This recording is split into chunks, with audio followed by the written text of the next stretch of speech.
కాంగ్రెస్ ప్రభుత్వం ఏర్పడి ఏడాదవుతున్న సందర్భంగా హనుమకొండలో 2K రన్ నిర్వహించారు. ఎమ్మెల్యే నాయని రాజేందర్ రెడ్డి జెండా ఊపి కార్యక్రమాన్ని ప్రారంభించారు. 2K రన్లో విద్యార్థులు, కలెక్టర్ ప్రవీణ, స్పోర్ట్స్ అధికారి అశోక్తో పాటు క్రీడాకారులు పాల్గొన్నారు. ప్రగతి పథం సకలజన హితం ప్రజాప్రభుత్వం తెలియడానికి మన ఆత్మీయ అతిథి వరంగల్ పశ్చిమ శాసనసభ్యులు శ్రీ నాయని రాజేంద్ర రెడ్డి గారికి, అదేవిధంగా బస్టాండ్ చౌరస్తా నుంచి అశోక్ థియేటర్, అదేవిధంగా పబ్లిక్ గార్డెన్, లైబ్రరీ.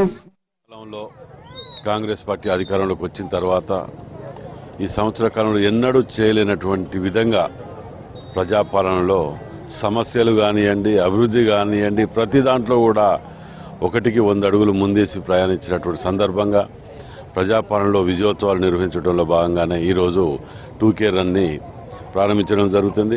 మరి ఈ వారం రోజులు కూడా సెలబ్రేషన్స్ విజయోత్సవాల మీద మేము చేసిన ప్రతి అభివృద్ధిని బుక్లెట్ తిరిగా రిలీజ్ చేసి దీని మీద ఎవరు ఎక్కడ ఏ చర్చకైనా మేము సిద్ధమని 10 సార్లు మేము గతంలో కూడా చెప్పడం జరిగింది. ఎందుకంటే మేము కాగితాల మీదనో పేపర్ల మీదనో అభివృద్ధి చూపించలేదు, ప్రాక్టికల్గా చేసి చూపించడానికి నిదర్శనమే వరంగల్ జిల్లా. ముఖ్యంగా రాష్ట్ర వ్యాప్తంగా కూడా వరంగల్ జిల్లానే పెద్ద నిదర్శనం. ఇలా మరి రైతుల రుణమాఫీ కానివ్వండి, ఎన్నో మహిళల పట్ల కానివ్వండి, విద్యార్థులు కానీ, ఉద్యోగాలు కానివ్వండి, ఏ విధంలో ఎండ్ల చూసుకున్నారో, ఏ రంగంలో చూసుకున్నా ముందుకు దూసుకుపోతున్నటువంటి ప్రభుత్వం ఏదైనా ఉందంటే అది రేవంత్ రెడ్డి గారి నాయకత్వంలో తెలంగాణ ప్రభుత్వం, కాంగ్రెస్ ప్రభుత్వం మాత్రమే అని చెప్పి